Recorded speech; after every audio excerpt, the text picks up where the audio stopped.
শুরু করিতেছি মহান আল্লাহর নামে, যিনি পরম করুণাময় এবং অত্যন্ত দয়ালু। 2টা ট্রাক্টর ম্যানেজ করছি। আপনারা বলতে পারেন যে এই ব্যারিস্টার কি আবার ট্রাক্টরের ব্যবসা শুরু করবে কিনা? না, আসলে আমার ছোটবেলা থেকে অভিজ্ঞতা, এলজিডির যত রাস্তা আছে, পিআইওর যত রাস্তা আছে, সবগুলা ছোট ছোট গর্ত হয়। গর্ত হওয়ার পর গর্ত ভরাট না করার কারণে 3 দিন গর্ত ভরাট হয়ে রাস্তাগুলা বাজে অবস্থা হয়ে যায়। তারপরে আবার তদবির করে কাজ আনতে হয়। কাজ আনার পর কাজ টিকে না, আবার গর্ত হয়, আবার সরকারের কোটি কোটি টাকা যায়, কিন্তু জনগণের লাভ হয় না, যন্ত্রণা হয়। এই জন্য এই 2টা ট্রাক্টরের ব্যবস্থা করছে আমার 2 উপজেলার জন্য। এক উপজেলা থেকে আমাদের জাপানি মালিক ভাই ট্রাক্টরটা দিচ্ছেন, এবং আরেক উপজেলা থেকে আমাদের ফরিদ ভাই, উপজেলা থেকে আমাদের জাপানি মালিক ভাই ট্রাক্টরটা দিচ্ছেন, এবং আরেক উপজেলা থেকে আমাদের ফরিদ ভাই, উনি একজন ব্যবসায়ী, মাধবপুর উপজেলায় উনি একটা ট্রাক্টর দিচ্ছেন। এই ট্রাক্টরটা সারাক্ষণ কাজ করবে, মাধবপুর উপজেলায় রাস্তায় রাস্তায় ঘুরবে এবং সে গর্ত ভরাট করবে, ছোট ছোট গর্ত। এই যে আমি আপনাদেরকে দেখাই, এই যে মনে করেন যে এই যে দেখাই, এই যে দেখাই,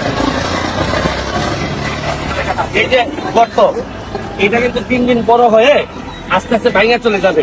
এখন আমি এই জায়গা এই ট্রাক্টরের মাধ্যমে ছোট ছোট, এখন কাজের কামলা মানে কাজের লোক থাকবে কে?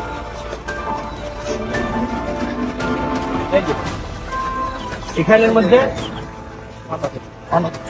এই জায়গার মধ্যে বিটুমিন থাকবে, পাথর থাকবে, বালু থাকবে, এগুলা দিয়ে দিয়ে জায়গায় জায়গায় করে ফেলবে।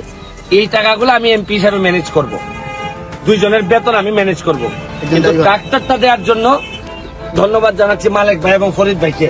মালিক ভাই, আপনার যে অনুভূতিটা একটু যদি বলেন, যে কি কারণে আপনার ভালো লাগতেছে নাকি ট্রাক্টরটা দিয়া? আসসালামু আলাইকুম। আজকে আপনারা যে ট্র্যাক্টরের কথা আমাদের ব্যারিস্টার সুমন সাহেব এমপি সাহেব বলছে, এটা কিন্তু ওনার জন্য নয়, এটা আমরা শুধু আমরা যে ট্র্যাক্টরটা দিছি এটা কিন্তু জনগণের কাজে। উনি জনগণের দরদি এবং জনগণের ফেরিওয়ালা। উনি সরকারি যে অনুদান পাইবে, আসার আগেই রাস্তাঘাট ভেঙে দেবে। এই জন্য সরকারি অনুদান পাওয়ার আগে উনি চাই উনার নিজের মারফতে রাস্তাঘাট ঠিক করার জন্য। এই জন্যই 2টা ট্র্যাক্টর দেওয়া হয়েছে। ওই ট্র্যাক্টরের মারফতে যেখানে রাস্তা ভাঙবে সাথে সাথে আপনি জানেন, বেশিরভাগ রাস্তা শুধুমাত্র গর্ত বড়। শুনেন, আপনার যদি কাশি হয়, নর্মাল সর্দি হয়, আপনি যদি ওষুধ না করেন, তাহলে কয়দিন পর আপনার হাঁপানি হবে, আপনার নিউমোনিয়া হবে। রাস্তারও সেম একই অবস্থা, রাস্তার একই অবস্থা, কয়দিন পরে নিউমোনিয়া হয়, হাঁপানি হয়। প্রথমে শুধু কাশি সর্দি থাকা অবস্থায় যদি আমরা ঠিক করতে পারি, তাহলে আর নিউমোনিয়া হাঁপানি হবে না। এই জন্যই 2টা রাস্তার ব্যবস্থা আমি করছি। সবাই দোয়া করবেন। আমার এই ধারণা যদি ভালো লাগে থাকে, প্রতিটা উপজেলায় আপনারা